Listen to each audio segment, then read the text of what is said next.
Bonjour à toutes et à tous. Aujourd'hui, on va parler de la démarche méthodologique d'un plan d'expérience.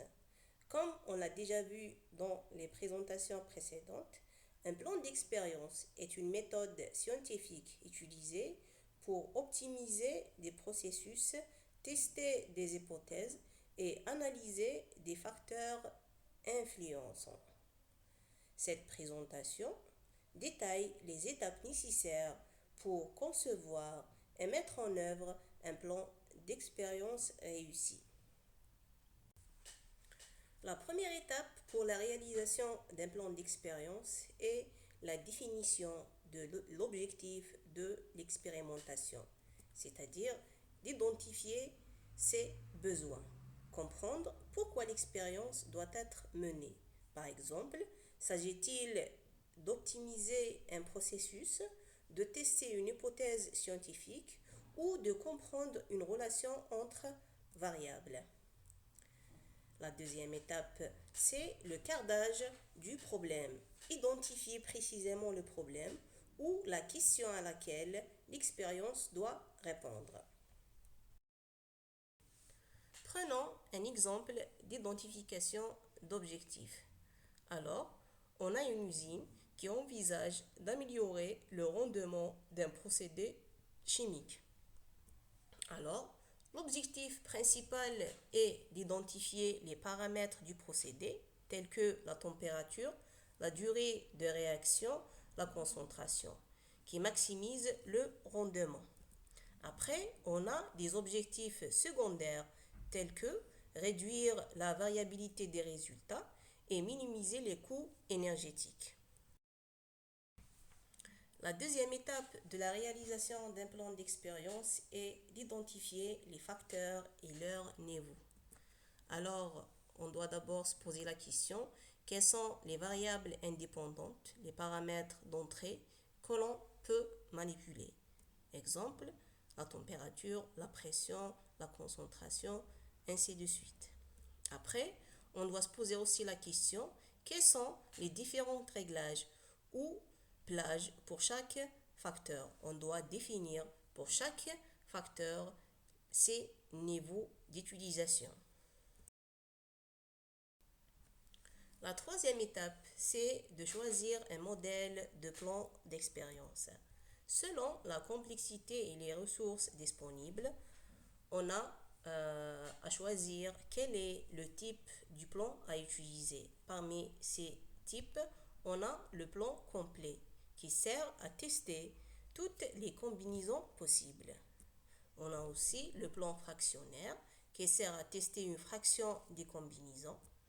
On a les plans factoriels qui servent à étudier les interactions entre plusieurs facteurs.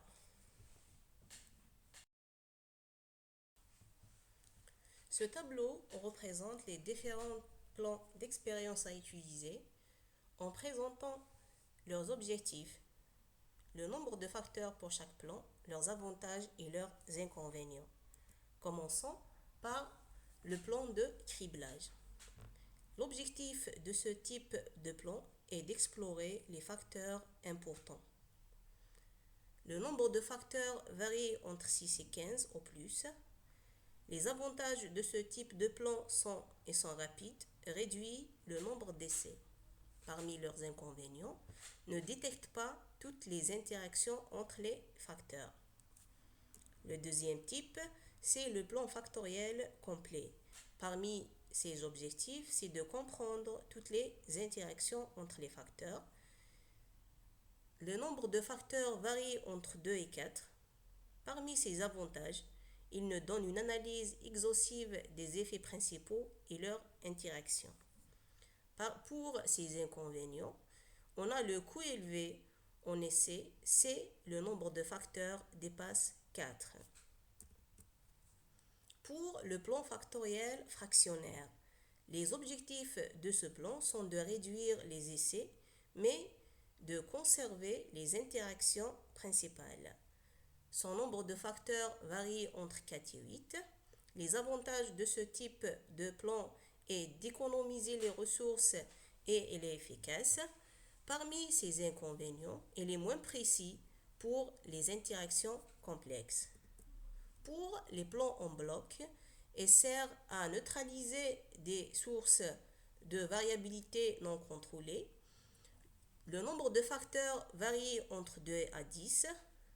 Leurs avantages est de gérer la variation due à des facteurs extérieurs. Parmi leurs inconvénients, demandent une bonne planification. Plan de surface de réponse. Les objectifs de ce type de plan sont d'optimiser un processus complexe. Leur nombre de facteurs varie entre 2 et 6.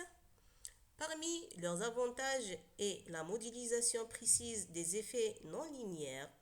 Ces inconvénients résident dans la nécessité d'un bon modèle préliminaire. Enfin, on a les plans de mélange. Alors, l'objectif de ce type de plan est d'analyser les proportions ou les formulations. Le nombre de facteurs varie entre 3 et 5. Leurs avantages sont spécifiques pour les mélanges efficaces. Leurs inconvénients sont limités aux études de proportions.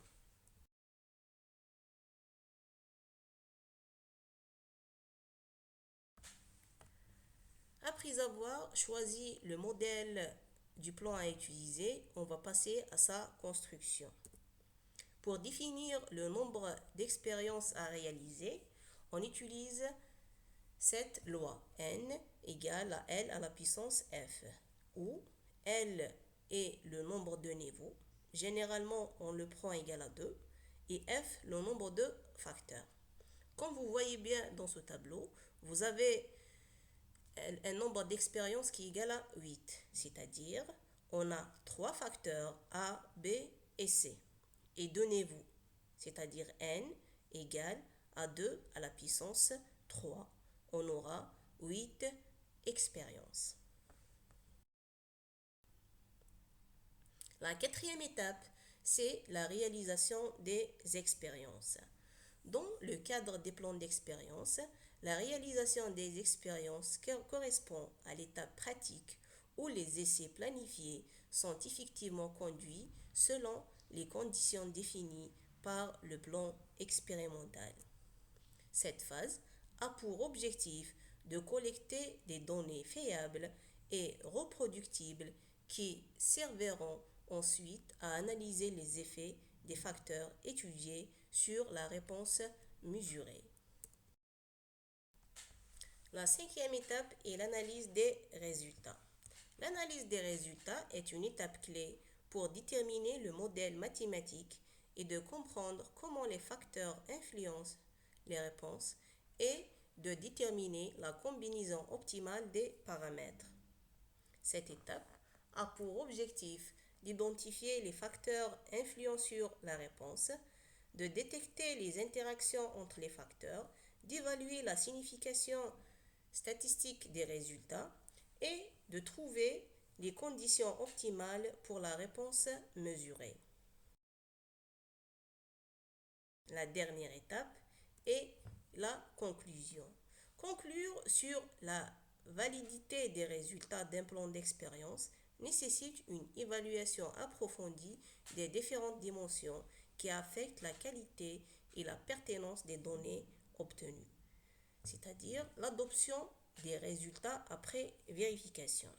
Si les résultats sont valides, donc notre plan est bien réussi, on va travailler avec. Sinon, on doit mettre en œuvre des essais supplémentaires pour vérifier la validité de notre plan d'expérience. Par ce, je termine et merci de votre attention.